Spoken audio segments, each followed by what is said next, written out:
So as always, logistics stuff. So 2D kinematics quiz is passed. I still see quite a few people still working on those problems. That's fine. No problem there. But yeah, if you have any questions, it seems like things are starting to connect for people and things like that. You all will have your first quiz on forces due this Saturday, and then you'll have your second quiz on forces due actually after our test, which is, our test is the 13th, the second one's due the 15th. Reminder to you all, you'll want to do that quiz before the exam, all that jazz. Tomorrow I'm going to send out an announcement with the quiz details. Currently what I've landed on is 18 multiple choice questions and then 2 for response, pick one out of the 2. I reduced the multiple choice from 20 to 18 just to give you all a little bit more time to check your work and things like that. Again, it's always a balance with the more questions I ask, the less it affects you if you make a silly mistake or if you don't know how to do one problem. I mean, take the extreme. If there's 5 problems and you missed 1, that's like a lot of points. So I need to ask as many questions as possible, but not so many that you don't actually have time to check your work and stuff like that. So we're going to see how 18 goes. Usually I do 20, so I've reduced it just a tiny bit to help with that.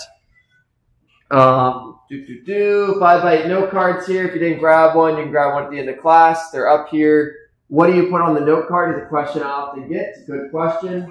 What you should put on the note card is whatever you would like access. So this is going to sound stupid, but when you're doing materials, when you're solving problems, what is not on the formula sheet that helps you solve problems? That's what you're going to put on the note card. The note card is an additional thing that, like, if there's rules that you think you'll forget, or if there's a type of problem that you're like, I don't remember, like, this is a common problem that keeps popping up, or whatever it might be. If there's anything that you're afraid of forgetting, that's what the note card's there for. Physics is not about memorization, so to that end, I don't care what you put on there.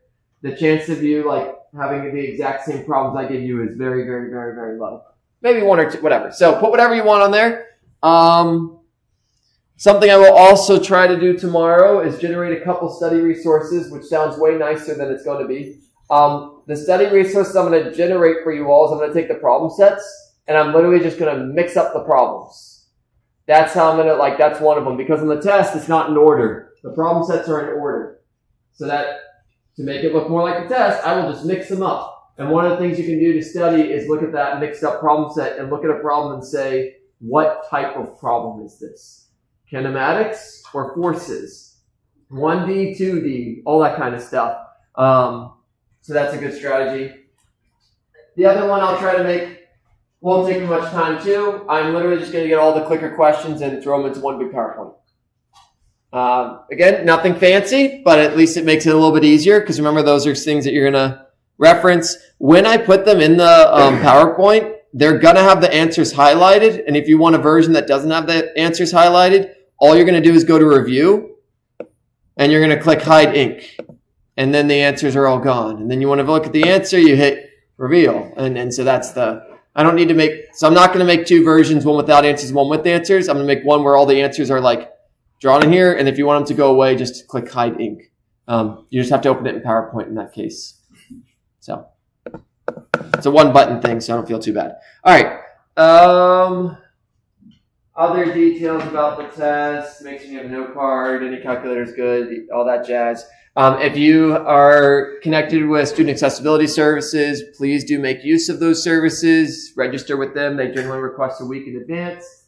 I want people to make use of those. And then I think that's it. My office hours, I'm glad to see I've had more people come. My room has gotten basically full this last couple times, which is great.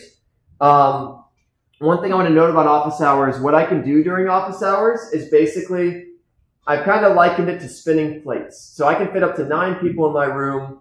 And what I can do for people is I can get your plate starting to spin, but then, so like I give each person kind of the next step they need to solve the problem.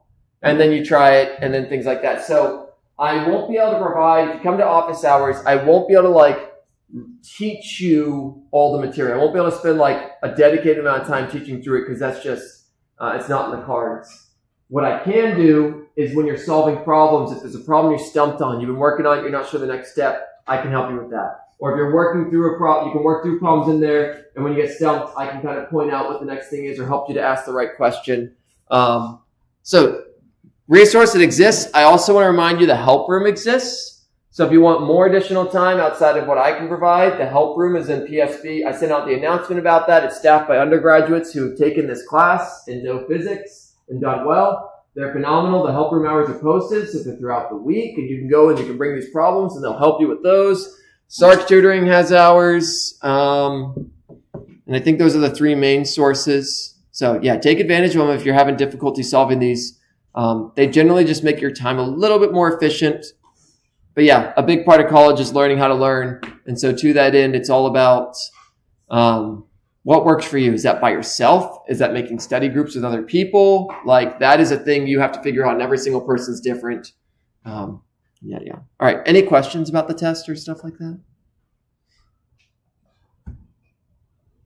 If you have a question about it, I can guarantee a lot of people do. All right. 40% of the questions in the multiple choice will be conceptual questions, i.e. these like top hat questions that don't require math. So 40%, just like the quizzes I've been giving you each week, about 2 out of 5 of those problems are problems that don't involve math. Another example of that would be, hey, I toss a pin upwards. What's its velocity at the highest point? I toss a pin upwards with a velocity of 10 meters per second. How fast is it going at the highest point? Or I toss a pin upwards. What's its acceleration when it's going down? I might put numbers in those problems, but if you know what you're doing, there's no math involved. Stuff like that, or a free body diagram, all that good stuff. Anyway, so today we're going to get through a good amount of this, and then we'll definitely finish the rest of it. We will definitely finish by Thursday, and then our review day will be on Tuesday. So, great. I'm just going to give you all this question, and then I'll do the recap.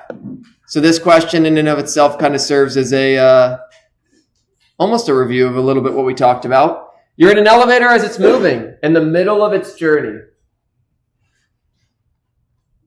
How is the normal force in you compared to the gravitational force? And I will point out one thing here. In the middle of its journey, is it speeding up, slowing down, or going at that constant velocity if you're in an elevator? So that's one thing that's kind of assumed here. There is a constant velocity in the middle of an elevator's journey. Use that information to try this out. And the question is, how does normal force compare to gravitational? Is the normal force bigger than force of gravity? Is the normal force less than force of gravity? Or is the normal force the same as the force of gravity?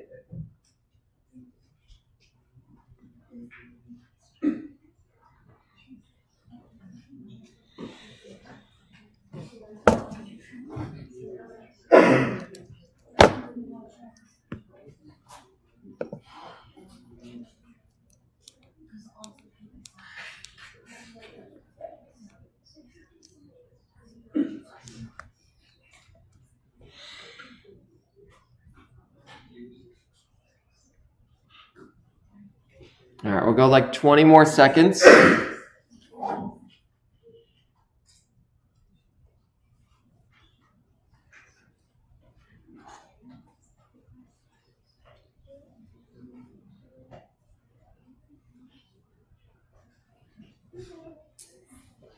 right, and I'll close this one out in 5, 4, 3, 2, 1.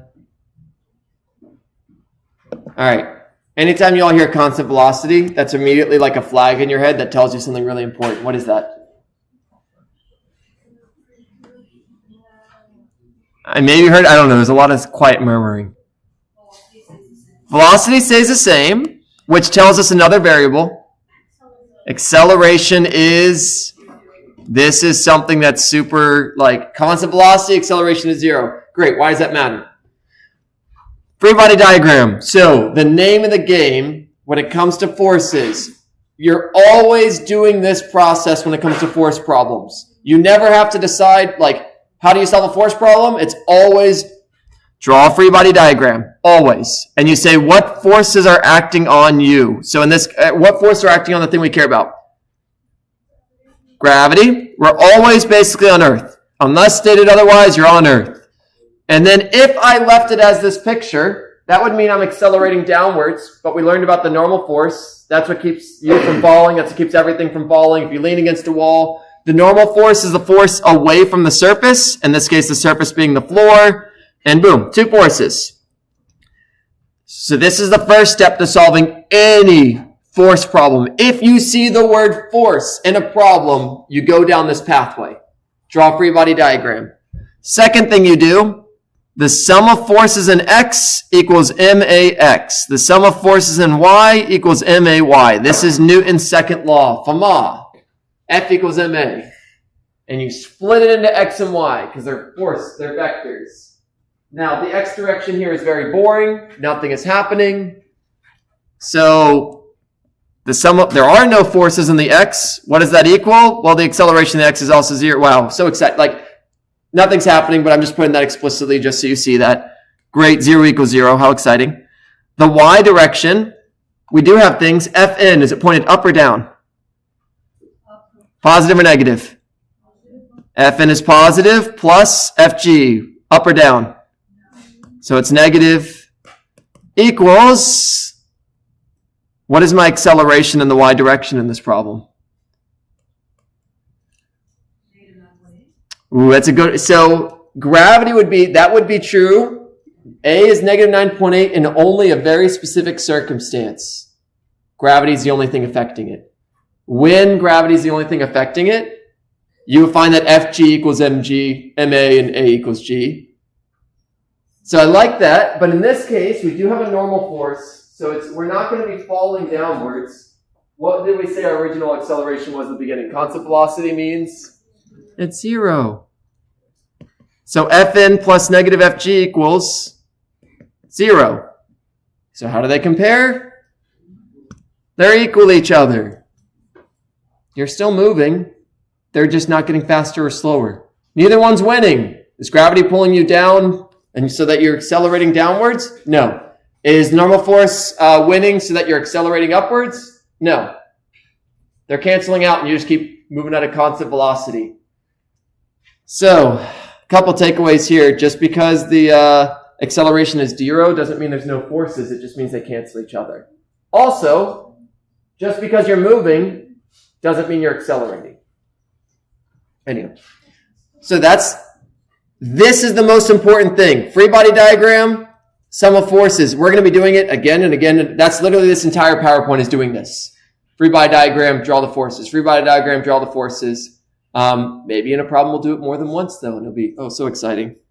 So, yeah, when is Fn not equal to Fg? When there's an acceleration. When A is positive or negative. When is this? When A does not equal, let's see if this works the way I wanted to. Totally did not work. Just going to copy the symbol. When A does not equal 0.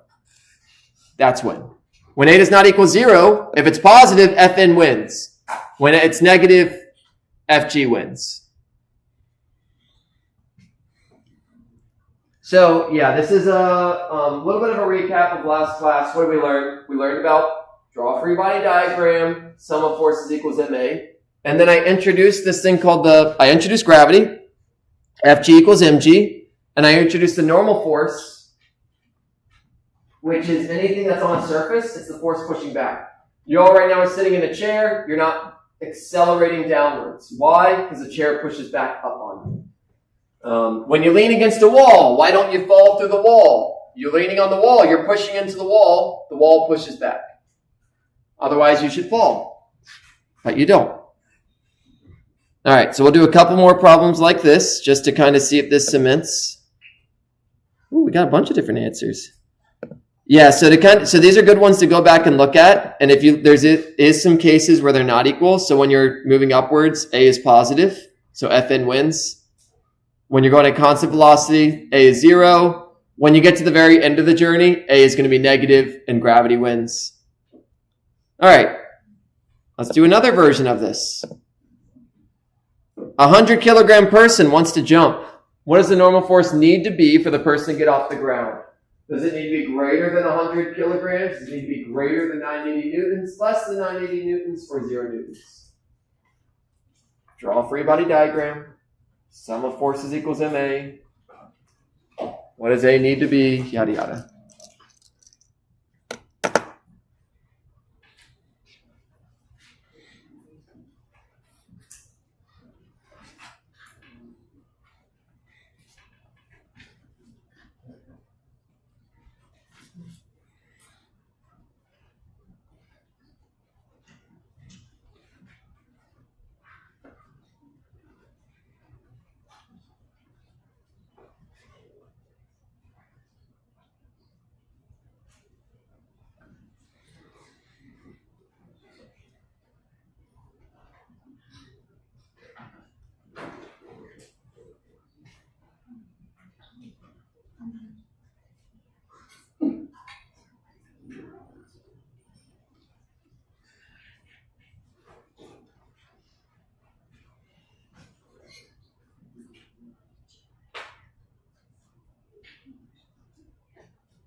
All right, we'll do 20 more seconds.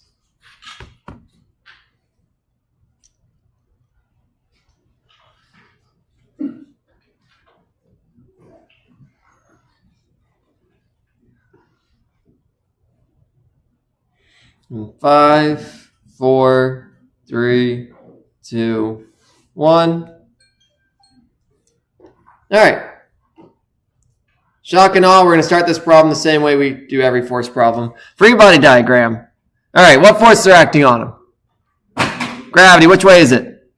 Down. Great. What else? Normal force, which way is it? It's the only reason you can jump. If the ground doesn't push you up, why else would you go up? At no point when you jump you can't push yourself up. It's just not possible. Something else has to push you. Great. So we look at this picture. If you're going to get off the ground, so it all comes back to acceleration. Remember, the reason for forces, what's the whole point of them? Is to find acceleration.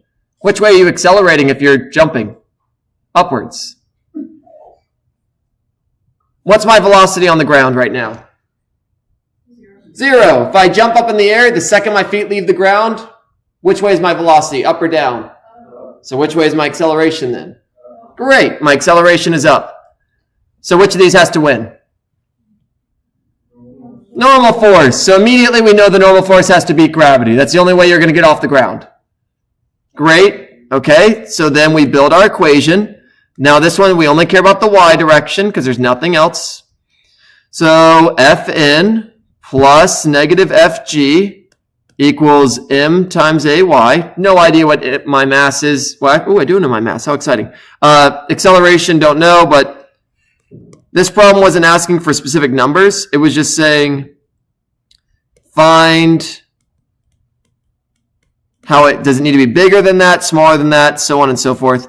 So boom, Fn plus negative 980 equals a positive number.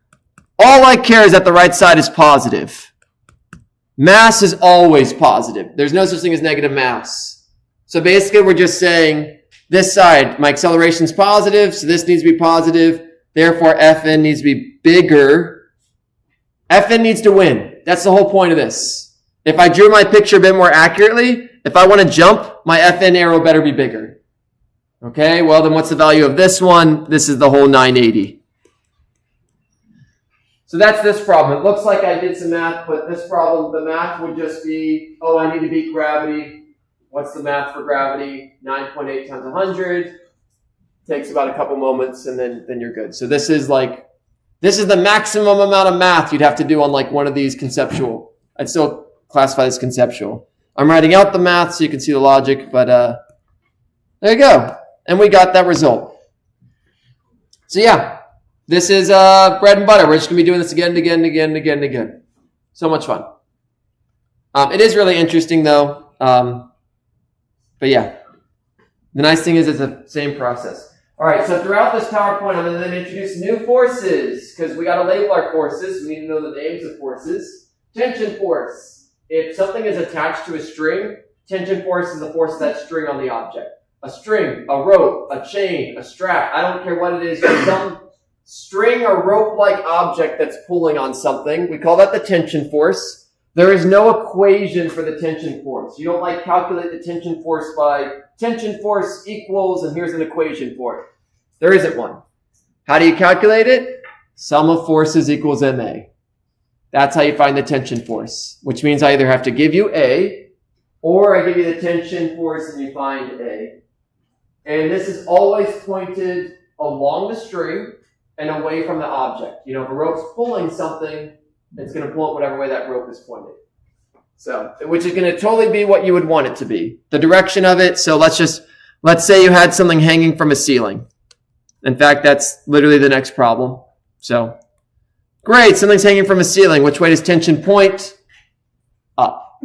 Tension on the object's going to pull it upwards. Which way is that string pulling? Points up. If instead I had a picture like this, and I had two strings, we'd call this one, and I have it here as T. I will actually probably try to use FT. I like to use F for forces and then put the type as a subscript, but you might see either one. Capital T, F subscript T, whatever. So yeah, you got some tension, force of tension 1, force of tension 2. So if I had an object hanging from the ceiling, this is how I would draw this one. It's got a force of tension. One string pulls it up to the right. The other string pulls it up to the left. The other string the gravity pulls it down. Oh, look, I have forces that aren't pointing left, right. You get to break it into components, and we'll do a problem like that. So, yeah, any rope we just classify as tension. So, let's try it. A 20 kilogram chandelier hangs from the ceiling. What's the tension in the wire holding up the chandelier? Draw a free body diagram. Sum up your forces. Sum of forces equals ma.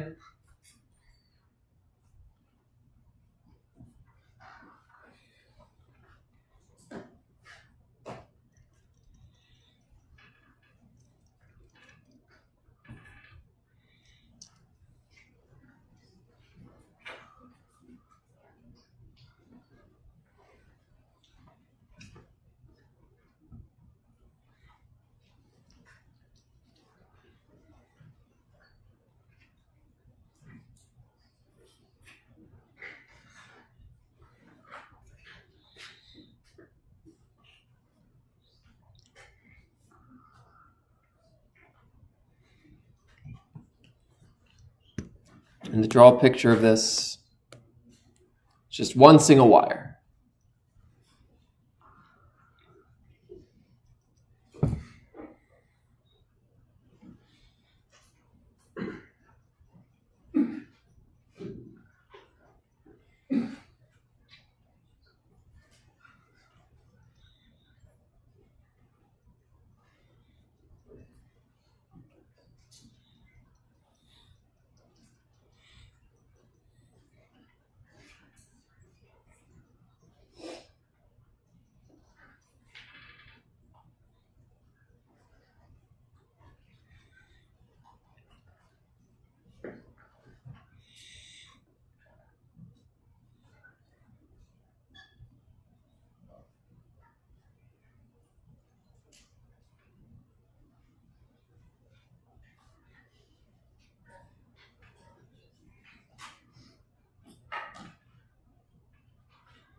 All right, we'll go like 20 more seconds.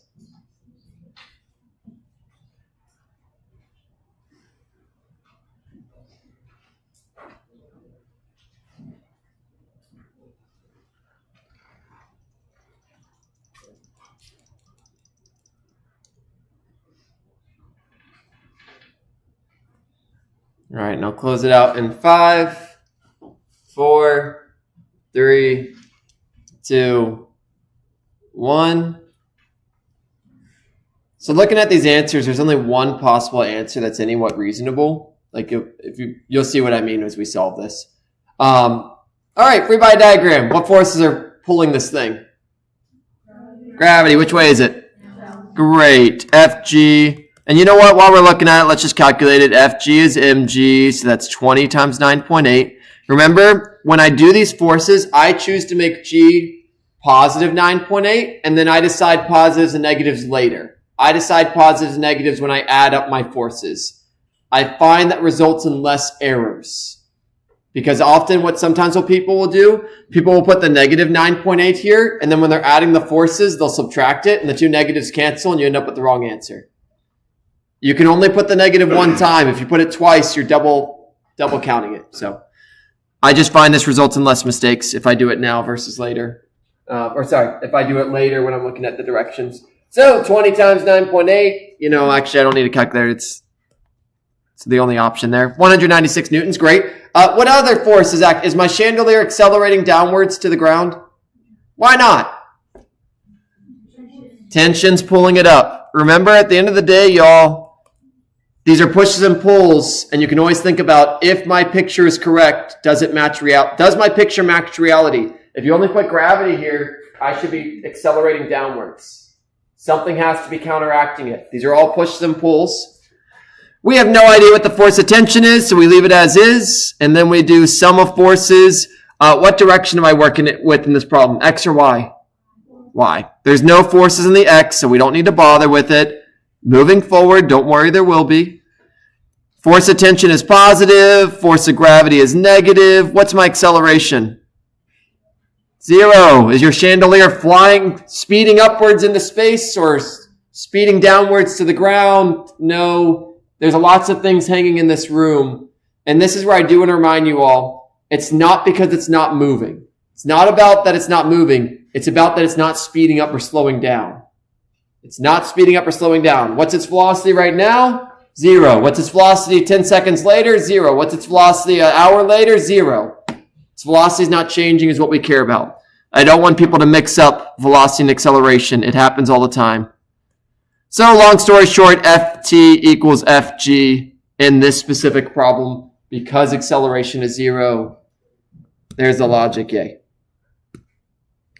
And so the reason why, and this is just, so part of this, the mistake here is just remember the force of gravity. You do have to multiply. It's m times g. 20 kilograms is the mass. That's how much stuff something has. The unit for force is always newtons. Always newtons. So that's kind of one of those checks for you all. The units tell you what the measurement is. Kilograms in this class, and also your science class moving forward, kilograms is mass, not force. When you put a mass on Earth, there's a force by m times g. But if I said, what's the mass of this chandelier in space? It'd be 20 kilograms. What's the mass of this chandelier on the moon? 20 kilograms. What's the mass of this chandelier on Jupiter? 20 kilograms. What's the weight of this? What's the force of gravity? That's what changes. Mass doesn't change no matter where you are. All right. Great. So this is just a summary of what I've been saying over and over and over and over and over again. Draw a free body diagram. Sum of forces in the x equals max. Sum of forces in the y equals may. If you are moving at a constant velocity, and if you're not moving, that is a constant velocity if you stay not moving. A is 0. And F net equals sum of forces. That's just what I do there. This last one is a foreshadowing of something we're going to do in future problems. If objects are moving together, they have the same acceleration. So one example of this is if you have a truck. And the truck, there's my truck. You can tell because I wrote the word truck on it. And here's my trailer. You can tell because I wrote the word trailer on it. They're connected by a rope. If the truck accelerates with 2 meters per second squared, how much does the trailer accelerate? 2 meters per second squared. If they don't accelerate the same, that means your trailer got left behind. And that's what's going to happen. So that one's 2 meters per second squared. That's 2 meters per second squared. So if you have a whole things kind of connected together, we call them coupled. If you have a system that's coupled, that means they're kind of joined together. Whatever happens to one happens to the other. And that can be by a string, or they can be attached by screws or bolts or whatever it might be. They're attached by some way. We will never have a problem in this class where we have a string that's not like taut. We'll never have a string that's like loose between two objects. So just keep that in mind. Anytime we mention a rope is holding something, we're assuming that rope is like rigid, and whatever happens to one object happens to the other. And yeah, this is why you can actually tow anything with just a rope. The challenging part is just speeding up that object, because the tension in that rope needs to be enough to get the thing moving. Once you're moving, you could be moving at 200 miles per hour, and you could hold something with a single string as long as it's also moving 200 miles per hour. What gets challenging is if you start to speed up, then you get a force in that rope and all that jazz. You only get a force if there's an acceleration. If you're moving at a constant velocity, there's no forces. It's much easier, all that jazz. All right. So this problem here is going to be one of our first cases of a more complex. This problem has two good things to it. One of the things is we're going to have to draw two free body diagrams. And the other is that we got forces that are no longer just up, down, and left, right. So the problem is actually presented very simply. In fact, the picture shows you all you need, so I'm just going to zoom on that. Here's a light hanging from a rope, which in turn is connected to other ropes. And the question is, what's the force in those cables? I.e., what's the tension in those cables? How much force are those cables under? Now, you're not engineering majors, so this is not something you're going to have to do in the future, but like just to connect it, why is this useful? Ropes can only handle so much force before they snap. So this is calculations that engineers have to do to determine whether or not something's going to break or not. So I told you all it's all about the acceleration. That is true, but things will break if a certain amount of force is applied to them. Screws will break, nails will break, bolts will break, strings will break. You know, you've experienced that. A stick will break if you try to bend it enough, all that jazz. So whatever. This is things that civil engineers have to deal with. For us, it's just practicing forces. Great. So we're going to find, we have three different wires, T1, T2, T3. Wire 1, wire 2, wire 3. Find the tension in each of them. It tells you the weight of the light. And it tells you that weight is 200 newtons. I want you all to try to figure out where the first free body diagram is going to go in this picture. Whenever you draw a free body diagram, you have to pick a spot in the picture. You can't make a free body diagram. You could make a free body diagram of this entire system, and all the forces cancel out, and that's boring. Pick one thing in this object. Pick a spot in this object and draw the forces acting on it in this picture. And generally, you're going to pick the spot that you know the most information about. That's where you always want to start. Where do I know the most information? So see if you can figure out that location. We're going to start there.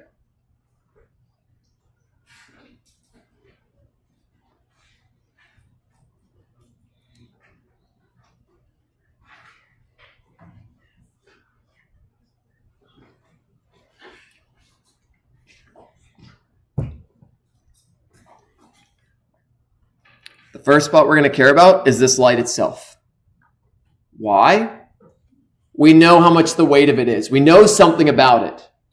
If you all pick anywhere like up here, we don't know really much of any. We know angles, but we don't know T1, we don't know T2, we don't know T3. It's a lot of stuff we don't know. So we're going to pick this light because we know something. So we're going to draw a free body diagram of it off to the side. Okay, what forces are acting on it? It's always the same question. What's pushing and pulling this traffic light? Gravity, which way is that? Always. Let's see. Normally, for gravity, we'd calculate it with m times g. Do we know the mass of this thing? Anywhere in the problem does it say kilograms? No. But it does give us something that's down. It gives us weight. How is that useful?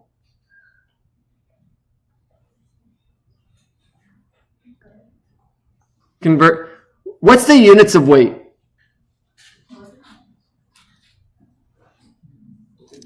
It's in newtons. What is newtons a measure of? This is the force of gravity. It's the same thing. Force of gravity and weight are the exact same thing. How do you make sense of that? The only reason you all weigh something on Earth is because gravity pulls you down. Go into space, goes away. So this is just a reminder. Weight and the force of gravity are the same thing. And one way to realize that is it's in newtons. And weight pulls down and all that jazz. All right. Is my light is it accelerating downwards then? Why not? We got another force. What is affecting this thing? What's pulling it upwards? Tension. Now, something I've seen commonly, I have seen people call this normal force, and just my reminder to you all then, normal force is only if you're on a surface. If you're touching a surface, this thing is not resting on a surface. It's not resting on the table or the ground or leaning against something. So this is just classification-wise. It's tension. Why? Because it's a rope. Like ropes, that's what we call those forces. So this is tension 3. Is there anything else pushing or pulling this object? If we just zoom in on the light, anything pushing it left, right? Nah, no wind in this problem. Nothing else. There's not on the surface. So nope, that's it. That's the questions you ask yourself. Is there anything pushing or pulling it? Draw all those things. Great. So we could write our givens. Fg equals 200 newtons. There is another given we know. See if y'all can figure it out. The acceleration. What's my acceleration? It's not speeding up or slowing down. That's something you have to realize. You'll probably realize that later on if you don't realize it now. All right, what are we solving for? T1, T2, T3. But one thing at a time. If you haven't realized at this point, all physics problems, you don't do everything at once. It's all a bunch of step by step by step. There's the saying, how do you eat an elephant one spoon at a time, which is nonsense, but it gets the idea that like, how do you do a big task? You break it into pieces. And that's always what I'm trying to, the worst thing you can do when solving a physics problem is freeze up and just stop writing anything. Have a blank sheet of paper. Just do step by step by step and just ask yourself, what can I do with what I have? Okay, now that I found something else, what can I do with that? Okay, what can I do with that? Like, it's just step by step. And eventually you take enough steps and you get there. I think that was like a quote from the movie The Martian as well. The whole, how did he survive? You do one thing at a time. You solve one piece at a time. Yes, we're solving for T1, T2, T3. One thing at a time. I can't jump and just do all of them at once. What I can do is find T3 though, and then let's see what happens after that.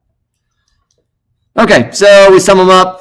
T3 plus negative Fg equals MAY. Well, that's going to be 0. So, T3 plus negative 200 equals 0. T3 equals 200. Yay, we got T3.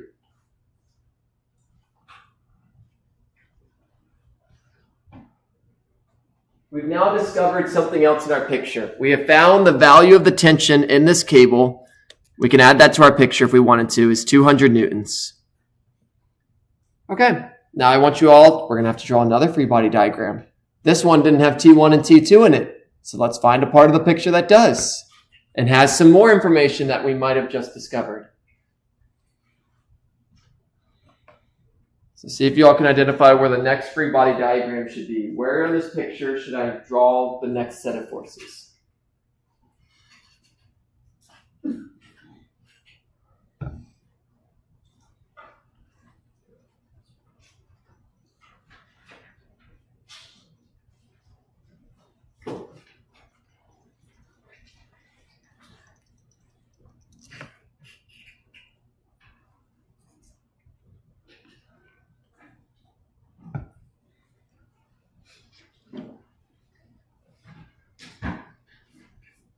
So like before, we're going to pick a place where we know something and where we don't know some things that we want to find. And in this case, that next place is going to be at the intersection of the 3 wires. We cannot do a free body diagram up near the ceiling. Because if you drew that, you would have the string pulling it, and then you'd have the ceiling pulling back, and we don't know anything about that. We don't know anything about T1. Same thing here. So let's draw this one. I'm going to copy this picture over. That's already over here, so I don't need to. So we're going to focus on this little thing, the intersection of the 3 wires. All right, what's pushing? Oh, so something I'm going to point out here. Normally gravity, like I always ask you all, hey, what are the forces? And gravity is one of the first ones that gets mentioned. Whenever we're working with ropes, we're going to say these ropes don't have any mass to them. Otherwise, it's unpleasant to calculate. So these ropes have no mass, so for once, I'm just going to straight up tell you there's no force of gravity acting on these ropes. We're going to pretend like they're massless. And obviously, ropes have mass, but these are approximations. It's going to make your life easier. All right, so what is pulling at that intersection? What forces are happening and in which direction? You'll tell me. If we zoom in on this, if I look at this little speck right here, what's pulling and in which directions? Tension. Which one? 1, 2, or 3? 3. Which way is 3 pulling? 3 is pulling it downwards. How do we know that? Because think of if you put something there, the light's pulling that string's pulling down. So in our previous picture, tension was up, tension 3 was up, and this one, tension's down, Newton's third law. For every force, there's an equal and opposite force. Here's where that opposite's showing up. So, you got a tension. You know what? Actually, I am just going to draw them all in this picture because it's actually easier to kind of show you all. And then I'll move it over to the side. Tension 3 is down. Great. By that logic, we can think of what are the other ones? Tension 1, which way is that pointed? Up to the left. What about tension 2? Up to the right. Tension 2 pulls, that's what's keeping that part of the wire. 2 wires are pulling it up, 1 wire is pulling it down. It's an equilibrium. Forces are going to cancel. A little bit of foreshadowing of how we're going to solve this. So great, just to draw that over here. T3 is that way, T1 is that way. Up right, up left, and T2 is that way. Something like that. All right. T3 we know the value of. We just found it. It's 200 newtons. I am also going to put the angles here. Before I even do anything else in this problem, before I do anything else, the second you all see an arrow and an angle, what should you immediately trigger in your head? What are we going to have to do? You're going to have to split things into X and Y. This is something that your mind should immediately jump to anytime you all have an arrow and an angle next to it. Draw right triangles and split up into components. Even if you don't know why you're doing it, you're going to have to do it. Like, it's going to happen. So, let's do that. Here's T1. We're going to do one triangle at a time. So T1. Now, you could draw this triangle in many different ways. I like to draw the triangle with the angle I have because it makes my life a little bit easier. And if I gave you all some more time, if we had more time, I'd have you practice drawing it, but this is a great exercise. So I'm going to draw this triangle. So here's T1, and I know this angle of 41 degrees. So I'm going to draw a right triangle. But whenever you draw this triangle, you better draw arrows on these sides. Both of these are T1, but remember their components. The vertical, is that the X or the Y? It's the Y component of T1. Which way does it point, up or down? It's a good question of up or down, and the way you make this decision, does T1 point more up or does it point more down? If you had to describe T1, would you say it points up or down? Up, then the Y component points up. Let's make the same judgment call on the other side. That's going to be the X component. Does T1 point left or right? So then T1X is going to point left. That's how you decide the sides of these things. What's T1? These are just the pieces of it. How much does T1 point up? That's the Y component. How much does T1 point left? That's the X component. Once that finally, that logic, once that like settles in your mind of what you're doing when you're finding components, it gets much easier. But getting there takes a little bit. All right, so we're going to do, so this works. In a previous class, I saw people instead do this triangle. There's nothing wrong with this triangle, but you have to realize some trigonometry. If this angle is 41 degrees, then this angle is also 41 degrees. Why? If you ever have, it's one of these situations. This angle and this angle are the same. It's like parallel line theorem, I don't know. They're very useful, these kind of relationships. That totally works. You can do this triangle and everything will work out fine for you. Or I saw some people do this triangle and they found this angle instead. How do you find that angle? 90 minus 41, that would be 49 degrees. You can do that and it all works out fine.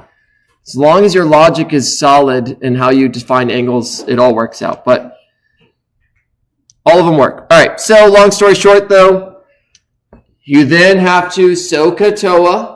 You have to decide which side's the adjacent, which one's the opposite. The adjacent is the one touching the angle. The one opposite is the one across from the angle.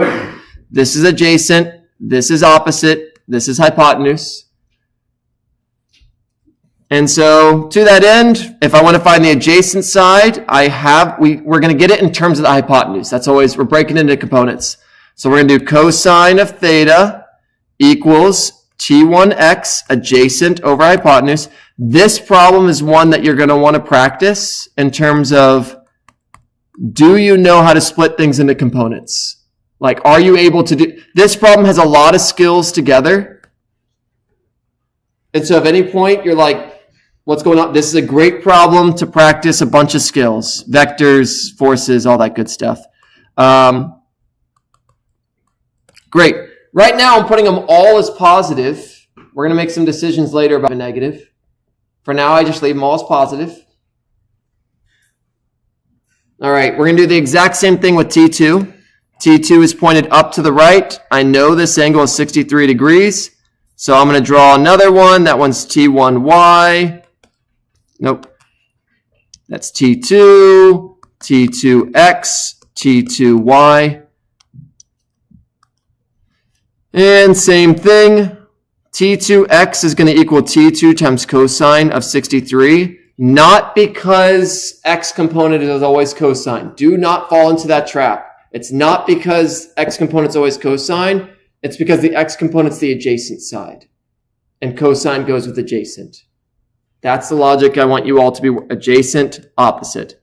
T2y is going to be T2 sine of 63. At this point, I haven't told you why we're breaking it into components. This is just one of those, if you see an arrow, you're going to see why in a second.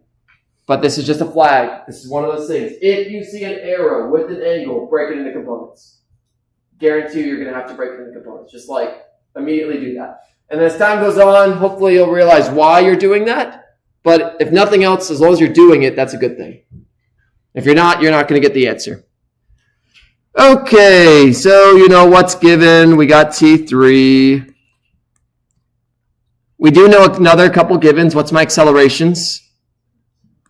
So my acceleration in the x direction is 0. What about my acceleration in the y? It's also 0. Yay. Acceleration in every direction, because this one has x and y. I've got left and right and up and down. What are we solving for? T1 and T2, same as before. Step 3, sum of forces in the x equals max. Sum of forces in the y equals may. Like every force problem, you're doing that.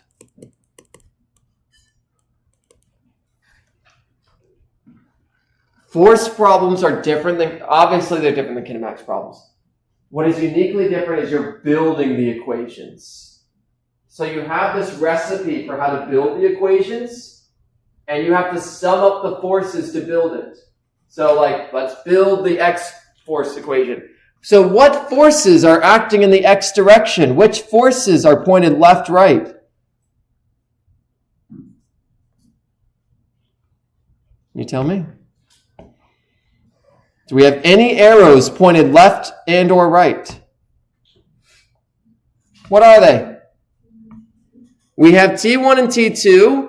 Now, T1 does point a certain amount left, right. T2 does point a certain amount left, right. What are the variables that correspond to how much they point left, right? T1x and T2x. We're having to break things into components. Now, remember, we have to make judgment calls. T2x, does it point right or left? T2x points to the right because T2 points to the right, so it's positive. T1x, does it point left or right? So it's going to be negative. Equals, in this case, the acceleration is 0, so boom, it's 0.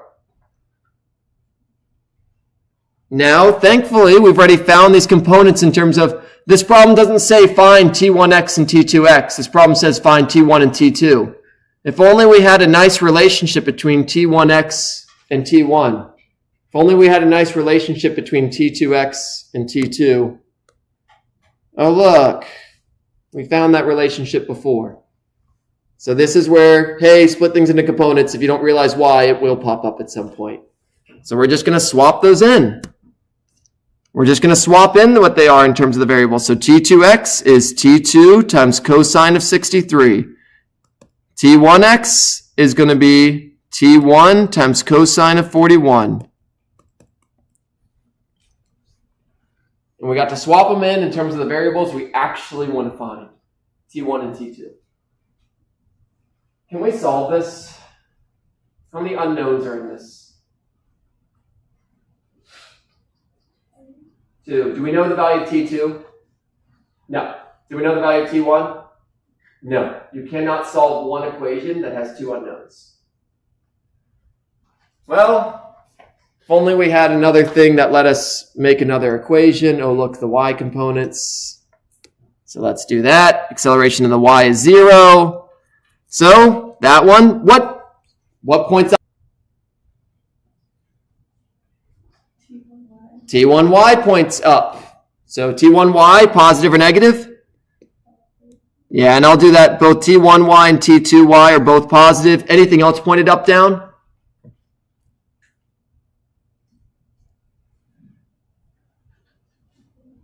There is one more thing. Yeah. The weight. And specifically found that the weight ended up being T3. And so T3 points downwards. Downwards, positive or negative?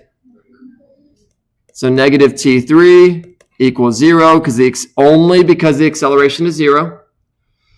And same thing, we're going to swap all the goodness in there. So T2y is going to be T2 times sine of 63 plus T1 times sine of 41 plus negative 200 equals 0.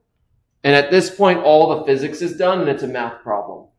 And it's a system of equations. 2 equations, 2 unknowns.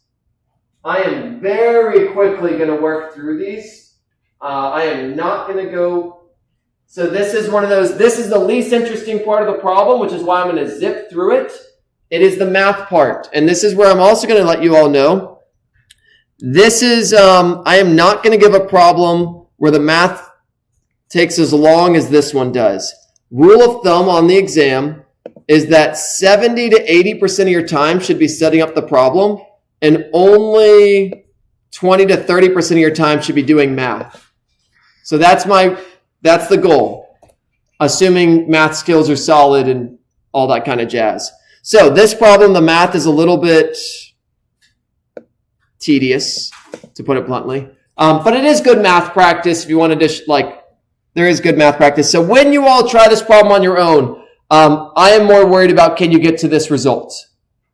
I'm worried about, can you get to this step? The rest that I'm about to kind of zoom through is the least interesting part and whatever, and you can decide if you want to do it or not. But how do you do this problem? You need to isolate one variable in terms of the other. So T2 cosine 63 equals T1 cosine of 41. We're then going to solve for T2. So T2 is going to equal T1 cosine of 41 divided by cosine of 63. I'm going to upload these slides with all this written out. So I'm going to straight up tell you I'm going to work through this too quickly for you to kind of write down and keep track of it. But I will upload this with it all worked out if that's something you're interested in. So I'm going to work it out for the sake of working it out, but don't feel like you need to keep up with it all. So that's going to go here. We now have T2 in terms of T1. So T1 times cosine of 41 over cosine of 63 times sine of 63 plus T1 times sine of 41 plus negative 200 equals 0. This is just a number. You can plug that into your calculator. I will plug it into my calculator right now. Cosine of 41 times sine of 63 divided by cosine of 63, that's just a number. It's a number I can plug in. Make sure your calculator is in degrees mode. If your calculator ever resets, they like to default back to radians mode. Radians is nice, but not what we want to use. 1.481 T1. I like to put parentheses around the numbers to keep it isolated from the variable. Sine of 41. 0.656 times T1 plus negative 200 equals 0. Add those numbers together. Plus that. So you get 200 equals 2.137 T1. So therefore T1 equals 200.137 equals 93.58 newtons. And I'm going to double check my work. 93.6. Yeah. Is that T1 or T? Yeah, T1 equals that. Yay! That's T1. Again, this is all just math. It's not physics per se, so not super exciting. How are we going to get T2? We're going to just chuck it in there. T2 equals 93.58 times cosine of 41 over cosine of 63 equals, you plug that into your calculator, times cosine of 41, cosine of 63, and you get 155.56 newtons, and we're done. Okay, great. This is not the takeaway from the problem. This is not what I want you to take away, is that the final answers are this. What I want you to take away from this problem is this following. You have to know where to draw the free body diagram. You have to know where to draw these so you can find forces based on the given information. So we started this problem, we found T3 because we knew the weight of this thing. Started there. We drew free body diagram. Sum of force equals MA. Fantastic. Then we had to know to draw another free body diagram to find other missing information. So we drew a different free body diagram, and we realized we had to split T1 and T2 into X and Y components. That's the takeaway from this problem.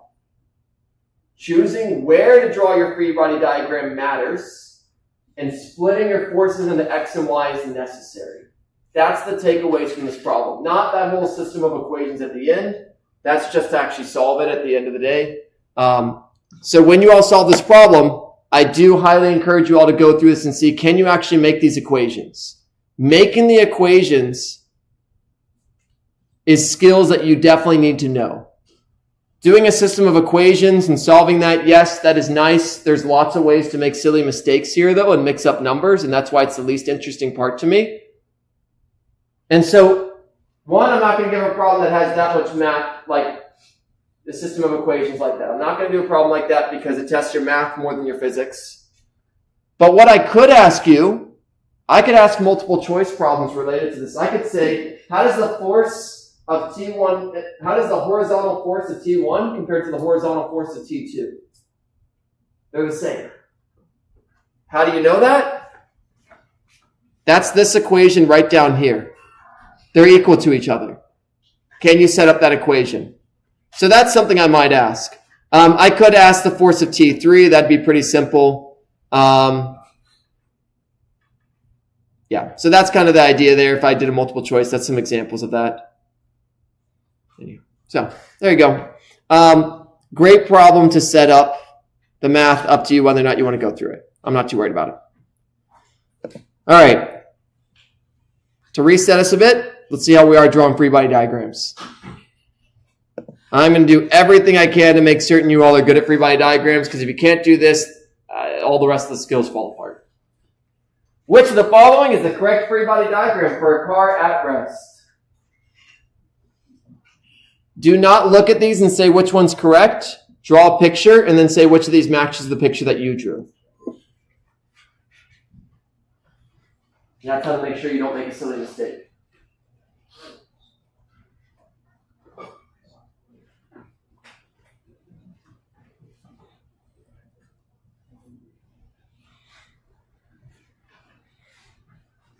Then we're going to do a couple of these. I'm going to give another problem that's going to have another mindset shift thing. And then we won't be able to finish that problem today, but we'll get to it. Most important bits.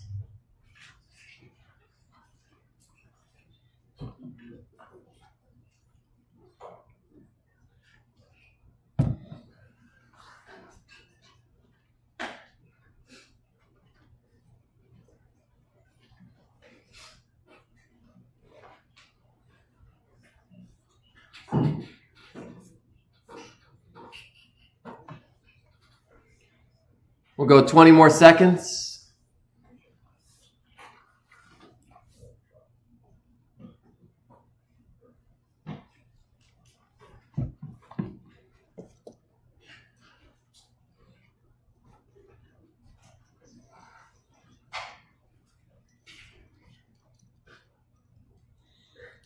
And 5, 4, 3, 2, 1. All right. Here's my car. What's pushing and pulling my car? Gravity. Great. Is my car plummeting to the center of the earth? Being too technical, I'm not going to try to trick you all with something silly like that. So no, the answer is just B. We're going to assume you're not hitting the gas because generally when you hit the grass, you should start accelerating. All right. Which of the following is the correct free body diagram for a car traveling at a constant 23 meters per second?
Oh, and I'll clarify this. We are assuming there is air resistance / friction in this problem.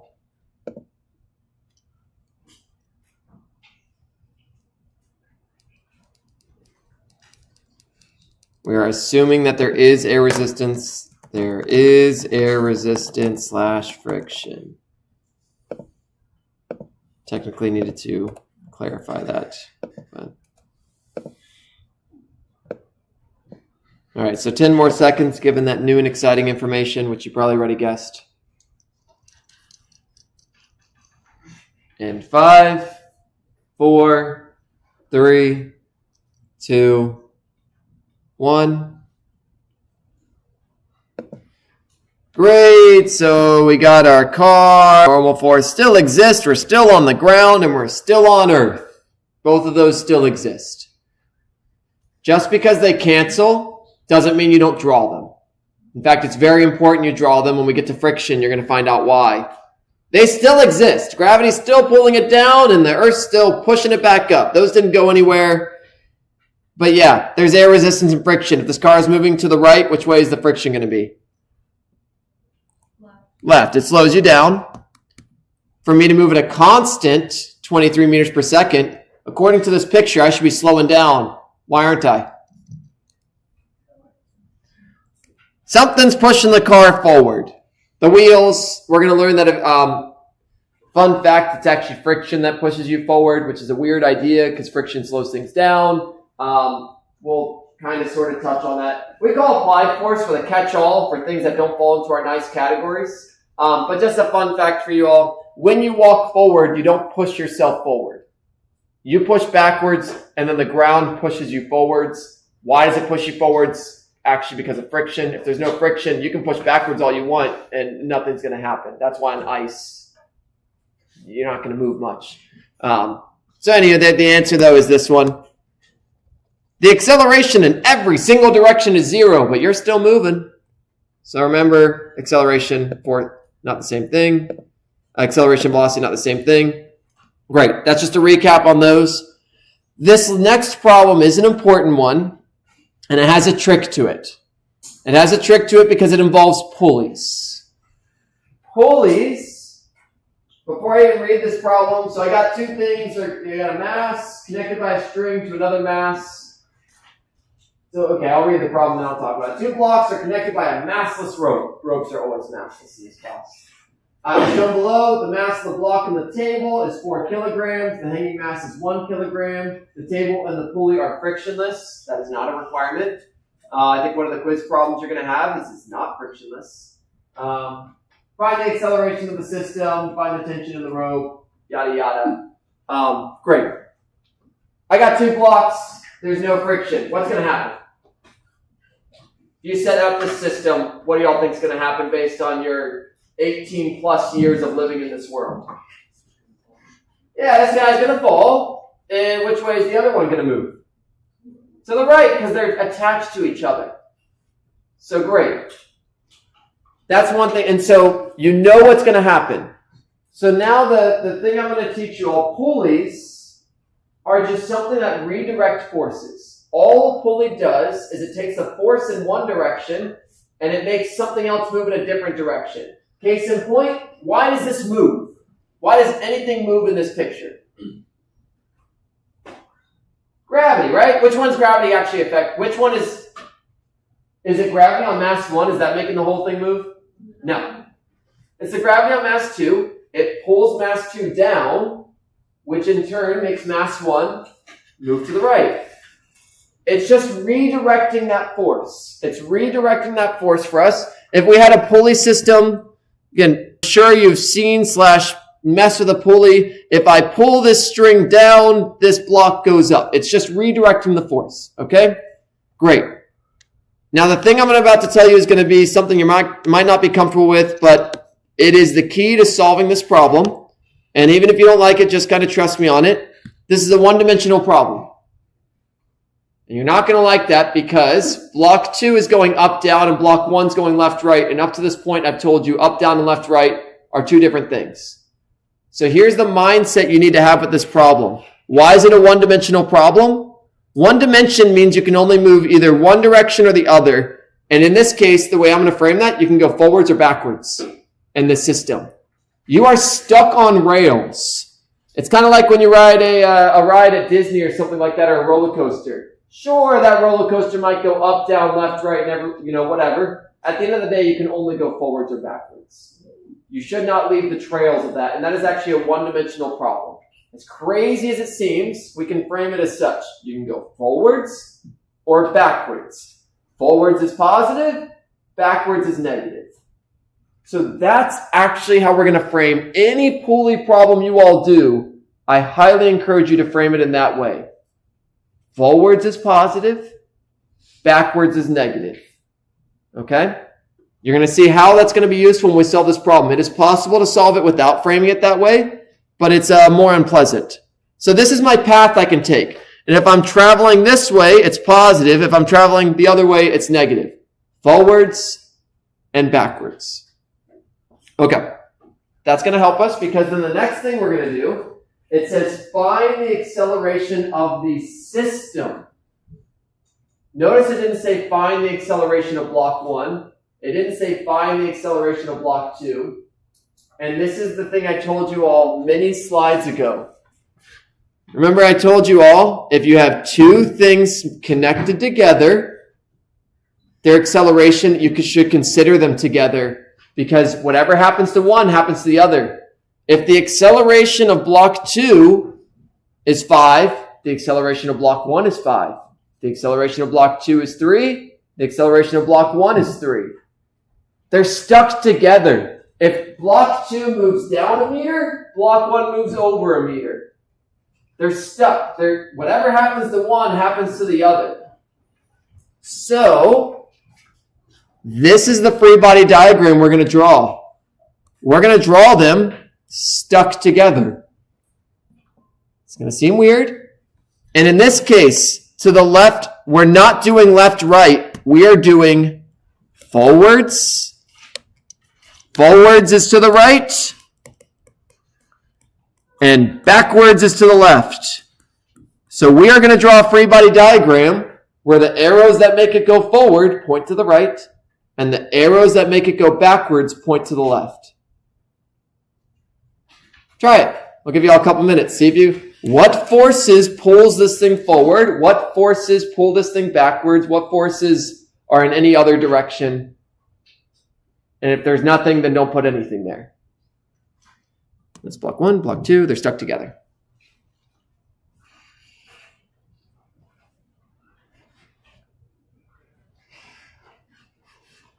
And your picture, to give you a hint, should have 3 arrows.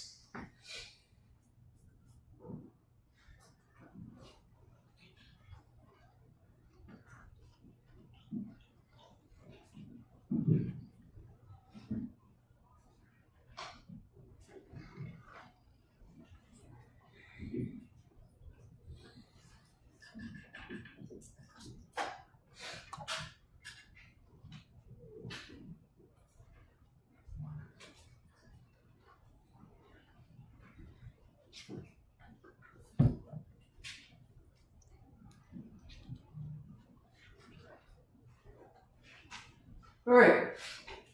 So what's pulling this thing forwards? It's something y'all actually already answered for me. Gravity. Force of gravity on which block? F2. So we're going to say, and this is where it's going to be a little weird, what pulls it, and which way is it going to point? Forwards. This is the force of gravity 2. Force of gravity 2 pulls the thing forwards. I know in the picture it's down, but again, we're saying forwards is to the right, backwards to the left. This is the easiest way to solve pulley problems. There is another way, but it's unpleasant. Let's go ahead and calculate it. It's the mass of 1 times g. What's the mass of 1? If we just write our givens, the mass of 1 is 1 kilogram, and the mass of 2, oh, and I put the wrong number there, M2. M2 is 4 kilograms. The mass of the hanging block is 4. So that's going to be 4 times 9.8, which equals a number, 39 point something. 39.2 newtons. All right, great. Is there anything pulling it backwards? Is there anything slowing this down or anything like that? Yeah. I think it's the opposite. The one hanging is 1 kilogram. Did I have it backwards? Hanging mat, you're right. Thank you. I did mix that up. That would have ruined things unpleasant. All right, makes the math really easy, though. Thank you. Great catch. Is there anything pulling this thing backwards? Anything slowing it down? So tension is a really good point, and we can draw tension in this picture, and I'm going to show you that tension is going to disappear. Tension pulls block 2 which way? Forwards or backwards? Tension is going to pull block 2 backwards. Which way is tension going to pull block 1? What's going to happen to those? For every force, there's an equal and opposite. They both cancel out. So in this picture, we're going to see it again, don't worry. So nothing is actually pulling it backwards. There's no friction in this problem. If there were friction, we'd have to deal with it. But there's not. All right, what about mass 2? If you all drew force, or sorry, what is affecting mass 1? The normal force? Is that pulling it forwards or backwards, though? No, so we just draw it kind of in this upwards way. It's not helping it, it's just that way. What about, and then there's gravity. These ones are not contributing to it moving forward. If there was friction, you'd have to deal with them. So crazy enough, the only thing that makes this block move is FG2. So great, how are we going to solve this problem? Step 2, what are we solving for? Acceleration. How are we going to solve this? The same way we solve every single force problem. Sum of forces in the x equals MAX. Sum of forces in the y equals MAY. Always. Always, that is the strategy. And I'm going to shrink things so I can fit this all. And believe it or not, we're going to solve part A. Like, we got only 4 minutes. You're like, that's not much time. Part A is so, once you know how to set this up, the math is so easy for this. So sum of forces in the x equals MAX. I'm going to move that over to the side as well. Give myself as much room so I don't need to cram this in. Sum of forces in the y equals MAY. The X we're saying is our forwards and backwards. What is the only force pointed forwards or backwards? FG2. FG2. Now what's the mass? Is the mass of object 1, the mass of object 2, or the mass of them together? What's my picture of? Is it one of them or all of them? It's all their masses. To make this thing move, I have to move everything. So long story short, the answer to this is going to be 9.8 equals 4 times A. A equals 9.8 divided by 4 equals, no, that's right. What's 4 plus 1? It's 5. It's amazing what happens when you use the right numbers. I caught that because I remembered the answer from previously. 1.96 meters per second squared. That's the answer to part A. When you treat this as a whole system, the problem's really much easier. When you do it as two separate systems, it's a mess. I just want to set up this one really quickly. The sum of forces in the y is Fn1 plus negative Fg1. My acceleration in the y, is this thing flying up or down? Like, this is 0, so long story short, Fn1 equals Fg1. That's just useful knowledge. If we had to deal with friction, you'll see why. Yeah, so this is how you solve this problem. If you stick them together, the problem is so much easier. You take the force of gravity here and you divide by the two masses together.